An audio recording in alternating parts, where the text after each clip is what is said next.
नमस्कार दोस्तों, मेरा नाम है पार्थ चौधरी और मैं पुणे से हूँ। तो फिर आज का हमारा टॉपिक है how USA became a super power. तो फिर बहुत से लोग तो जानते ही है, ऑलमोस्ट सब लोग जानते हैं कि यूएसए सबसे बड़ी पावर है और उसे हम सुपर पावर कहते हैं। तो फिर आज उसका राज जानते हैं, पर उससे पहले मेरी आपसे एक रिक्वेस्ट है कि प्लीज़ आप लाइक और सब्सक्राइब का बटन दबा दीजिए और ज़्यादा से ज़्यादा शेयर कीजिए। ये आपके लिए फ्री है, पर इससे हमारा बहुत फ़ायदा हो सकता है। तो फिर चलो आज के टॉपिक की शुरुआत करते हैं। तो हेलो फ्रेंड्स, तो आज हम टॉपिक शुरू करते हैं। तो फिर नॉर्थ अमेरिका पर 3 कंट्रीज़ ने ही सिर्फ किया था कॉलोनाइज, जो थे स्पेन, फ्रांस और ब्रिटेन। और यूएसए को आज़ादी मिली थी 1776 में। तो फिर उसके बाद वो एक डेमोक्रेटिक कंट्री बन गई। तो फिर उसे जो करना है वो कर सकती थी वो। तो फिर वो पहले तो छोटा था, पर बहुत से कंट्रीज आकर उनसे जुड़ गई। उन्होंने हवाई किंगडम को हरवा दिया और उन्होंने रशिया से अलास्का खरीद लिया और स्पेन से फिलीपींस 20 ट्रिलियन में ले लिया। इसका कोई फ़ायदा ही नहीं हुआ, क्योंकि आज फिलीपींस एक इंडिपेंडेंट कंट्री है। सारा पैसा खर्च, सारा पैसा वेस्ट हो गया यूएसए का, है ना। तो फिर चलो, जैसे आपको पता है वो स्पोर्ट्स में भी कितना अच्छा है और आजकल वो क्रिकेट भी अच्छा खेलने लगा है।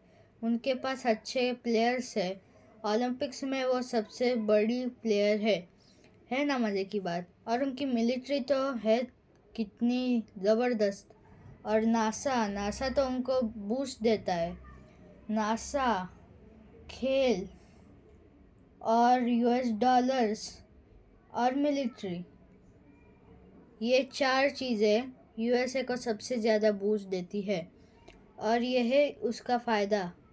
और वो बहुत ही मैन्युफैक्चरिंग करती है और वो बहुत सारे वेपन्स भी बनाती है। इंडिया बहुत सारे वेपन्स खरीदती ही यूएसए से और उससे यूएसए का फ़ायदा होता है। दोनों वर्ल्ड वॉर में यूएसए अकेली ऐसी कंट्री थी जिसने प्रॉफिट कमाया, क्योंकि उन्होंने वेपन्स खरीदे नहीं तो वेपन्स दिए।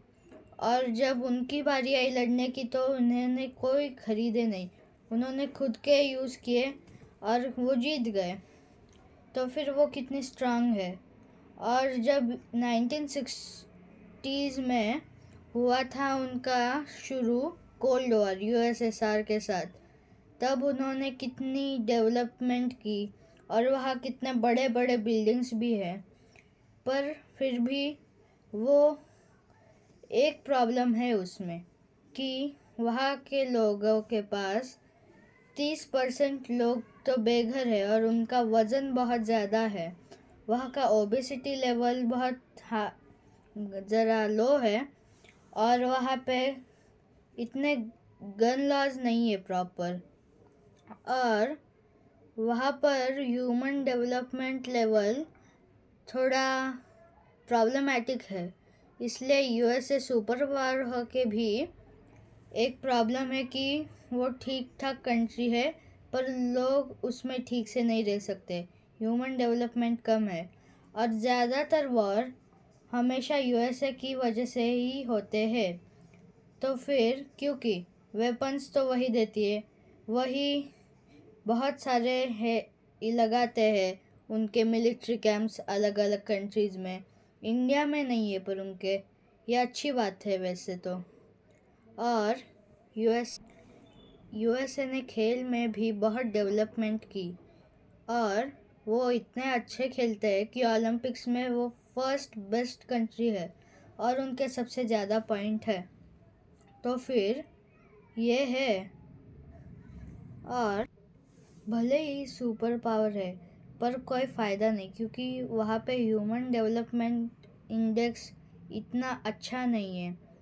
तो फिर वहाँ पे लोग अच्छे से रहते ही नहीं है, तो फिर काहे की सुपर पावर। इससे अच्छा तो नॉर्वे है, वहाँ पे लोग अच्छे से तो रहते हैं, पर उसे कभी सुपर पावर नहीं कहा जाता, क्योंकि शायद उसके पास उतनी बड़ी मिलिट्री नहीं है, या फिर वो इतना खास नहीं है स्पेस में, और उसके खेल भी इतने अच्छे नहीं हैं। तो फिर इसीलिए यूएस से सुपर पावर बनी। तो आज का टॉपिक मैं यही ख़त्म करता हूँ। तो दोस्तों, अगले वीडियो में ज़रूर मिलेंगे। तब तक के लिए धन्यवाद, और प्लीज़ लाइक शेयर सब्सक्राइब कर लीजिए, इससे हमें बहुत फ़ायदा पहुँचेगा। धन्यवाद।